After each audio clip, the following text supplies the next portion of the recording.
Hi guys, I'm Jane. Today's workout is a short workout that focuses on thoracic mobility.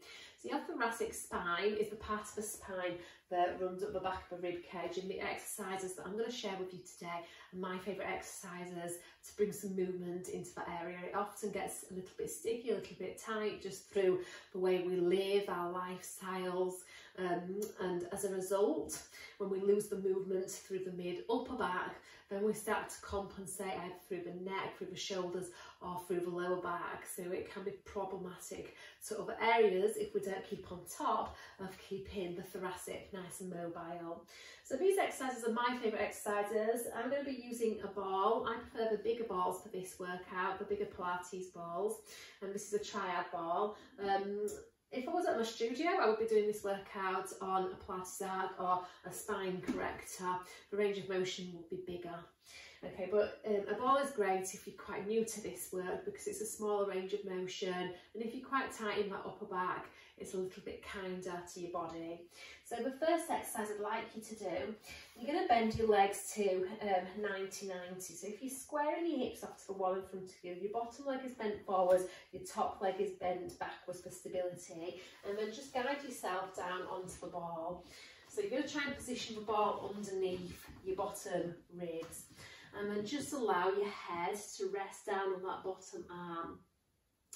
So right now, I'm just allowing gravity to sink me over the ball. So I'm contouring the shape of my ball with my spine, and that just really opens up through the top ribs, and the head and neck are tipped to the side, which creates a bit of a stretch for my tight neck.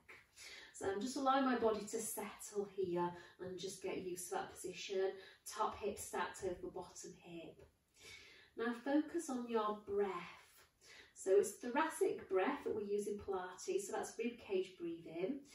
So to begin with, just focus on normal thoracic breathing. So you want to feel equal expansion through the rib cage. So as the ribs closest to the ball expand into the ball, you're trying to also expand the ribs closest to the ceiling as well. So we want to use that in-breath to create that equal sideways expansion through the ribs, and then exhale and just feel as though you're trying to narrow the two sides of the rib cage. You're trying to draw the back and the sides of the rib cage closer together. So just being aware of the ball underneath the bottom ribs, but now start to focus on your top ribs. So really trying to send your breath into the lung closest to the ceiling. So you really want to feel the inflation of the lung creates expansion of the rib cage. The expansion of the ribs helps you really open up and stretch the side that's closest to the ceiling. So really using your breath to facilitate that nice open position that you have by using the ball.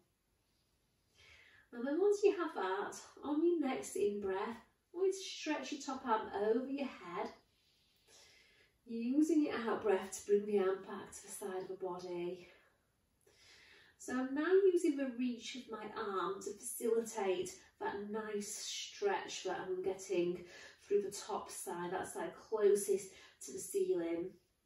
Now for me, this exercise is all about length, trying to create more mobility through that top shoulder, more flexibility in the muscles down the side of the body. So the lats here, I'm having a nice stretch right into the triceps. So really trying to feel that nice length. Okay, so I'm not bothered about your shoulder stability here, so you can allow that top shoulder to lift up to your ear. Just focus on trying to stretch. Okay, so now think about that top knee. As you reach that top arm overhead, feel that you're reaching your top knee down into the floor. So you're trying to reach it oppositionally to the arm. And that's just going to create a little bit more tension on your stretch here. Now next time when you reach your arm over your head, you're going to keep it there. And this time you're going to turn your chest bone downwards towards the floor, and then turn your chest bone upwards towards the ceiling. So it's not a big range of motion, otherwise you would fall off the ball here. But what we're really focusing on is just exploring those tight spots Every time I turn my chest bone downwards, I'm opening up from the back of the rib cage into the lower back. And as I turn my chest bone upwards, I'm really stretching through the front of the torso and the front of the hip. Okay, so depending which way the rib cage rotates will dictate where you feel the stretch. Okay, but we're just keeping that range of motion nice and small, and all the time trying to keep that opposition between the top arm and that top knee. So I'm reaching my arm and knee away from one another, and then coming back to the centre and then pushing up to change sides. So finding that leg position, and then we want the ball underneath the rib cage because that's the part of the spine that we're trying to mobilise. Okay, and just find that place where you feel best balanced on the ball. So you might need to scoot around until you find that spot, and then just allow yourself to sink. So again, use the ball to give you feedback. You want to try and feel the expansion of your rib cage on your in-breath. And then feel that sense of drawing the ribs away from the ball on that out breath. So you're really breathing into the rib cage. We want to visualise the expansion of the lungs. And when the lungs expand, the ribs expand. When the ribs expand, we're really stretching all the tissues around the rib cage. And then focus on breathing into that top lung only now. And try and feel how that lifts you a little bit away from the ball. So using that in-breath, really trying to create that expansion on that side closest to the ceiling. And then once you get a feel for using your breath to bring movement in the ribs, you're going to add the arms. So breathing in to reach the arm overhead, breathing out to bring the arm back down to your side. Stretching the top arm and knee as oppositionally as possible here. So I'm trying to create the optimal space between my fingertips and my knee. I'm using that in-breath to almost lift off the ball, so engaging the abdominals, the side abdominals a little bit to get a nice stretch, to deepen that stretch on the side closest to the ceiling. And then on that next one, we'll keep that arm overhead. So arm stays overhead, and then just gently rotate forwards, gently rotate backwards, trying to keep the arm level with the ear here. So the arm pretty much stays where it is in relation to the head. Okay, so we're just allowing the arm to follow the torso as we create that gentle rotation through the torso. So as I do this, I'm just trying to reach a little bit deeper into those tight spots, still trying to keep the head and neck relaxed. So there's no lifting of the head away from that bottom arm here, because I'm trying to stretch the neck as well. And then my favourite bit is turning the chest bone downwards, because I get a lovely stretch through the back ribs and into my lower back. And where you feel the stretch again is dictated by where you hold the most tension, so it can be a little bit different for everybody. Okay, and then when you've done roughly equal on each side, push yourself up.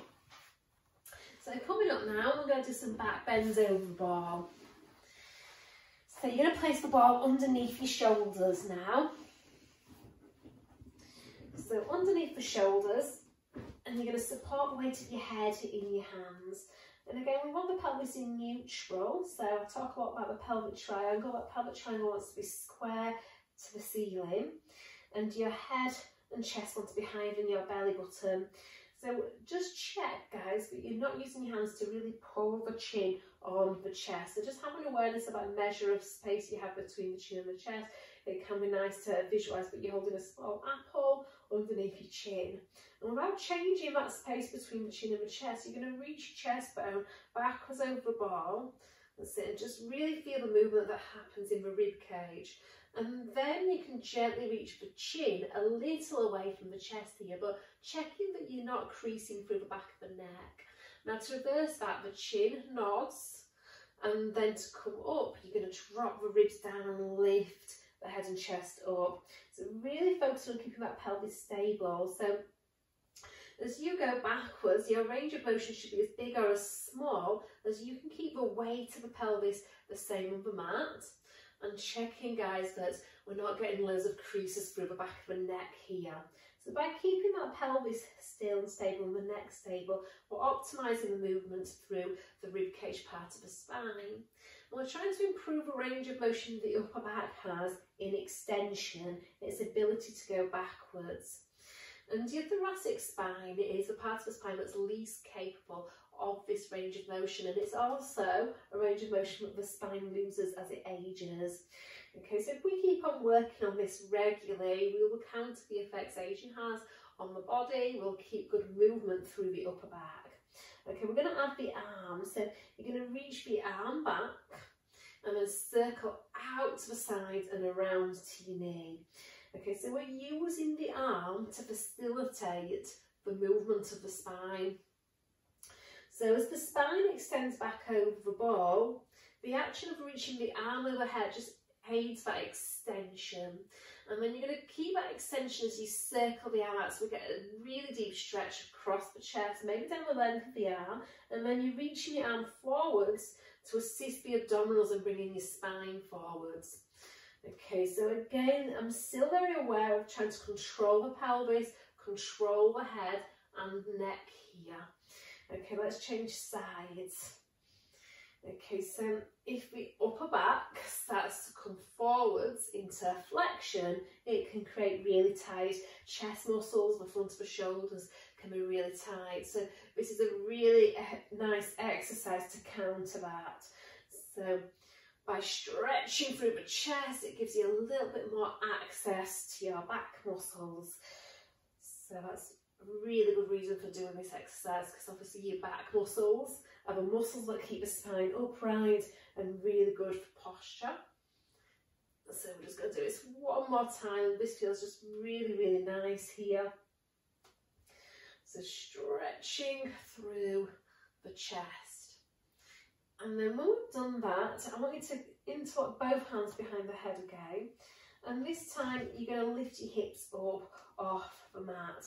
And then just walk your feet. In fact, I might just push myself a bit further back so I've got a bit more mat in front of me. Okay, but just imagine that I've transitioned from one exercise to the other. So you're going to lift your hips up off the mat and just walk your feet forward until your head is on the apex of the ball. So we've got a nice lift through the hips here. Now I like to do this exercise on a harder ball or sometimes one of those big Swiss balls. Those fit balls are really nice to do this exercise on. But this ball works just fine as well. So the hips are lifted, which is work for your glutes and your hamstrings. I want you to slowly roll down one bone by one. So what I'm doing here is I'm trying to keep my head where it is in relation to the floor, so I'm not lifting the head up like that as the hips go down. I'm trying to push my thoracic spine into the ball, so I'm trying to contour the shape of the ball with my upper back. Only going, guys, where I can feel the movement is happening in the ribcage, not through that lower back. And then you're going to lift the hips back up, tucking that pelvis under, so you're drawing your pubic bone up to your belly button. So you're going to keep that slight pubic bone to belly button connection as you do this. That's it. So you're inhibiting that chance of arching your lower back to bring the hips down, and really want to access this movement from the thoracic spine. So when we was bending backwards over the ball, we initiated the movement from the bottom of the thoracic. This allows us to access that extension from the top of the thoracic. And it's generally the top of the thoracic that starts to get a little bit stuck with this movement, with the ability to extend.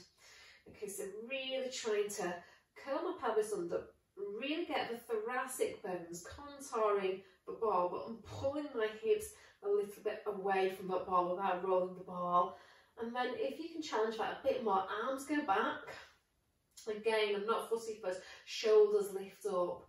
And if that's okay for your head and neck, we're just going to keep the head and neck just resting on the ball and just really trying to get that upper back contouring the shape of the ball.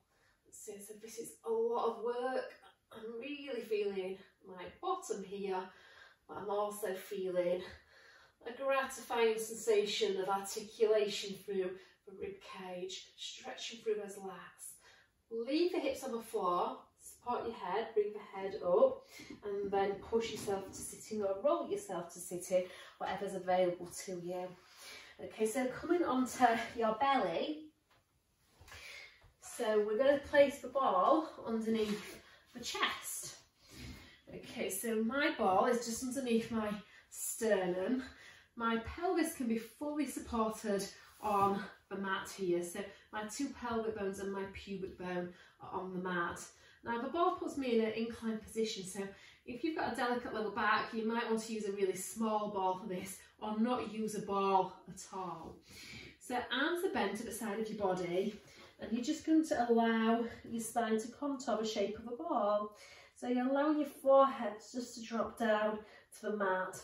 So my upper back now is going the opposite direction to the direction we've just trained it. So my upper back is now in flexion, which is really lovely for opening up through the backbones of the spine. I'm still thinking of stabilising my pelvis, drawing that pubic bone slightly upwards. Now shoulders lengthen down away from the ears, lift your head up and try and bring it to a place where you perceive it's in line with the spine. And then from here I want you to reach your chest bone forwards into the ball and feel like you're trying to squish the air in your ball towards the front of the mat. And then keep that forward sensation, but then lift the chest bone upwards. That's it. So we're further trying to push the ball towards the front of the mat, really trying to get that extension through the upper back, and then just allow the spine to go forwards over the ball. So again, the ball is really great for feedback. So if my spine is going forwards and upwards, then the ball feels to be rolling just a little bit forwards and the air squishes to the front edge of the mat. Okay, so if my spine is moving in the direction it should, then the air in the ball moves in the direction it should. So what we're not doing here, guys, is squeezing the bum and lifting up from the lower back. And if you're lifting up from the lower back, the air in the ball kind of fills out equally in each direction as opposed to pushing forwards to the front edge of the mat. So just be really aware of the difference. So I'm just trying to focus on bringing that movement in the upper back. It's like you're trying to create the same inward curve in the upper back as you have in that lower back, and really trying to feel that sense of activity around the back ribs. Now lifting up and staying up, and then just bringing your hands to your forehead and just feel that you're staying lifted from that upper back and the shoulders down away from the ears for this one. We're going to add some rotation, so you're going to rotate your torso, so one elbow reaches downwards and the other elbow reaches up, and then coming back to two level elbows and then changing sides. That's it. Now focus on stabilising through your pelvis, because that gives the ribs something stable to turn against.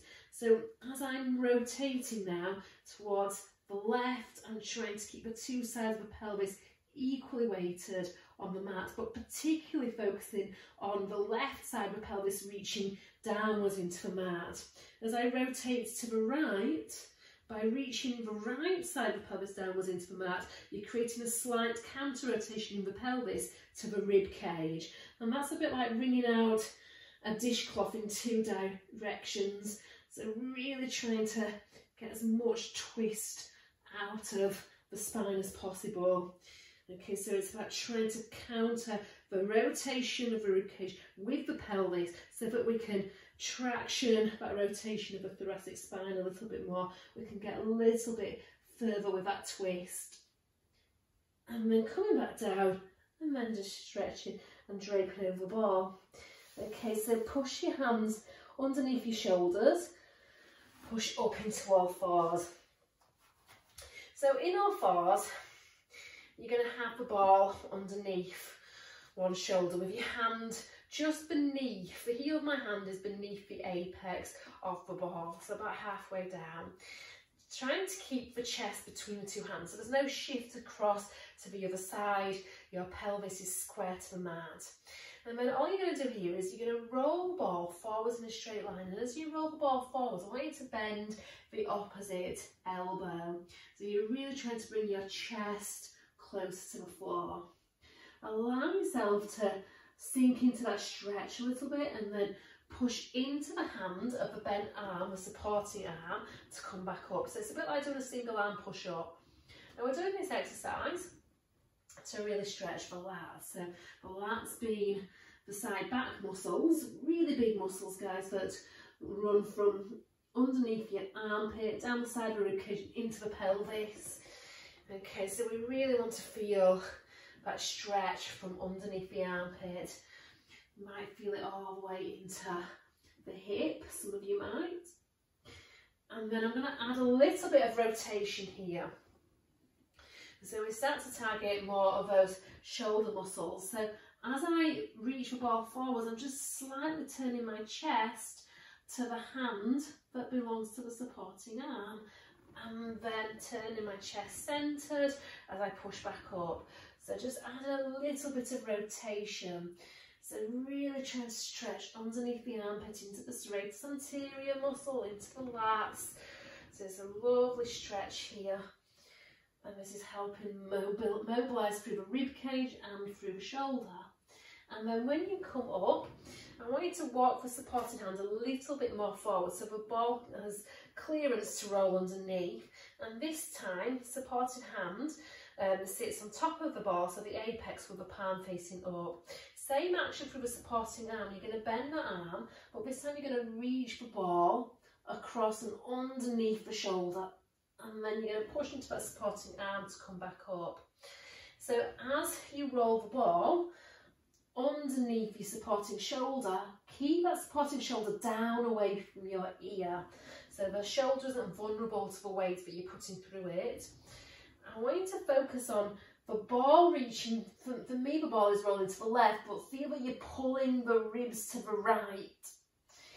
Okay, so if yours is the opposite, if you're doing that on the opposite side, again, just make sure that the ball is rolling one way and you're trying to pull the rib cage in the opposite direction. Think of head and tailbone reaching oppositionally here. So I'm trying to keep my spine straight so there's no rounding when I go under. And then we're going to change sides. If you need a little bit of time off your hands, give those wrists a little bit of a roll, give them a break, allow that to happen. Okay, so we're going to start off with the lat stretch. So again, your hand wants to start off underneath the apex of the ball. So the heel of my hand is halfway down the ball, long spine, and then just reach the ball forwards, bend the supporting arm, and then bring everything back in again. Okay, so again, we want to keep that good shoulder stability on that supporting side. Okay, but this is for a lovely stretch through the side back muscles here. Okay, now this stretch is less effective if your bum is going backwards onto your heels. So you want to try and keep your weight a little bit forwards towards the ball as you go down towards the floor. And it's a much deeper stretch if we've got a little bit more weight through that upper body. Okay, adding a little bit of rotation now. So I'm still trying to keep my spine long as I do it. Trying to turn that bottom armpit downwards to face the floor. Trying to get some rotation in the rib cage. I'm going to do this 2 more times before we do thread the needle. Okay, I'm just allowing the ball to roll up the forearm towards the elbow and try and get movement in the rib cage, really opening up through that thoracic. Okay, so reorganising the body a little bit so that the ball has clearance. Hand on the apex, palm facing up, roll underneath that supporting shoulder and stretch. Okay, so I'm trying to stretch the ribs on the side that I'm rotating away from. So that's where I'm feeling the stretch. Okay, so the more you pull the ribs back oppositionally to the ball, the direction you're reaching the ball in, the deeper that stretch is going to be. So the arm is reaching in one direction, abdominals pulling back in the opposite direction. So last one. So this is really a lot of work for a supporting arm when you do this as well. Like doing a single arm push up, and then just have a child's pose. So push your arms out in front of you. I can definitely feel that my shoulders I'm a lot more mobile after that. And then just rolling up and stretching through the chest. And yeah, it should be a little bit easier to pull those shoulders back. Okay, so those are my favourite exercises, guys, that are easy to do at home. They can be done every day, and you will start to notice a real difference through that mid upper back by doing those exercises. So I hope that helps. Thanks, guys. See you soon.